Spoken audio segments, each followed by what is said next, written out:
I know I'm not the only one who's been watching the news over the last 24, 48 hours. Everything that's been going on in Israel and Palestine, in Ukraine, just kind of all across the world.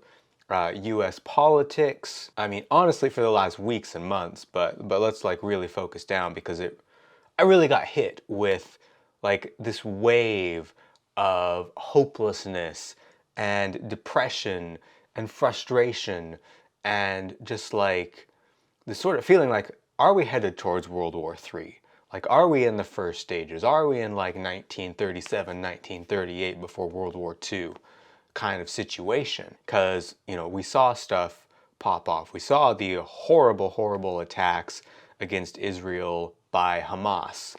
We saw all the rockets. We saw the horrible butchery of civilians. We saw civilians' corpses stripped and dragged through the streets. We saw people celebrating this. And then we saw Israel's response, firing rockets back into Gaza, into the Palestinian territory, destroying buildings. We saw, you know, massive amounts of civilian casualties on the Israeli side, on the Palestinian side, and just this absolute horror. You know, the images, the videos coming out of this are shocking and they're horrifying. And this is on top of going on near 2 years of full-scale Russian invasion into Ukraine.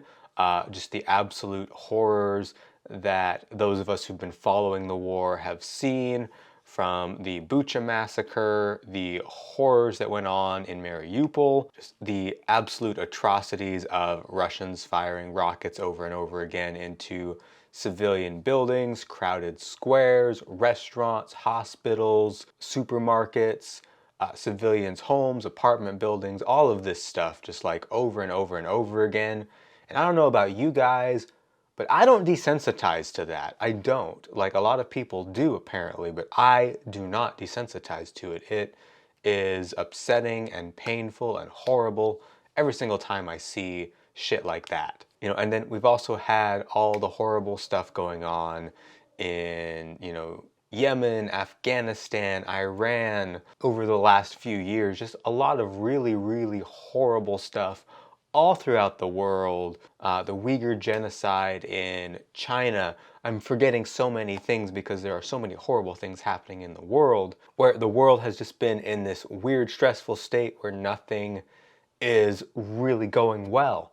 And it's terrifying, but especially with kind of what feels like this new axis of evil, you know, joining, where you've got Russia, you've got China, you've got Iran, you've got North Korea, you've got, you know, various extremist groups like Hamas in Palestine. You know, you've got all of this stuff going on. All of them are connected. All of them are working together on some level. And it's kind of like the West is being really, really slow to react, much like they did to Hitler. And you know, like the Russian invasion of Ukraine should have been over a long time ago. If the West had gotten its asses in gear, the invasion of Ukraine would have been over a long time ago.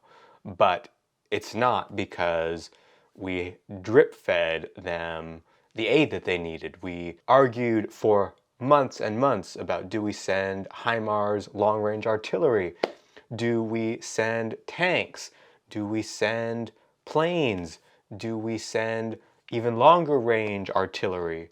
Do we send better tanks? All these things are in constant debate, dragged out for months and months when they need to be on the ground, when they would have been effective to drive out the Russians.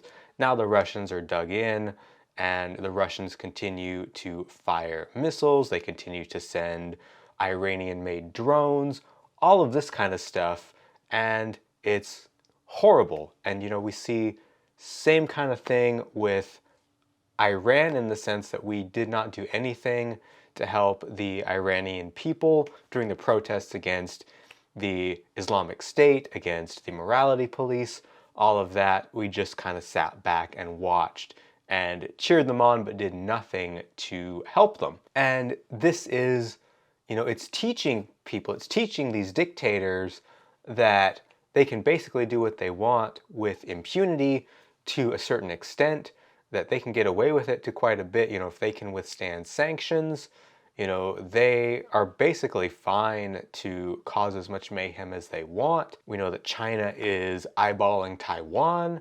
So it's a crazy world. It's a very crazy, disturbing world, and it scares me. And it's a time, honestly, that I miss just having faith in God, because when I had faith in God, I could just be like, God's got it. God's going to take care of us. It's going to be okay. Even though that's not what history reflects.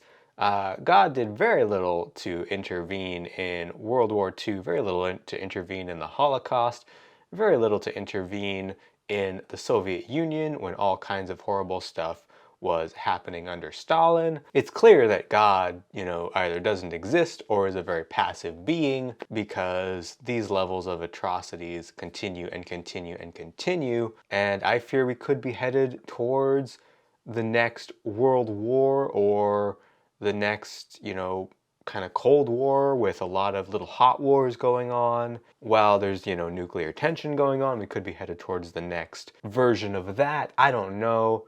But to me, it feels very, very scary.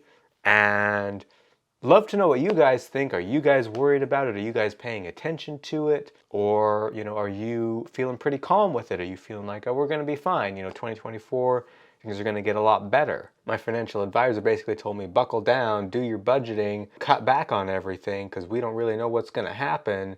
And you got to take care of yourself. So, that was a little scary, a little concerning to hear. But I appreciate that I have a financial advisor who will give me a heads up on that stuff.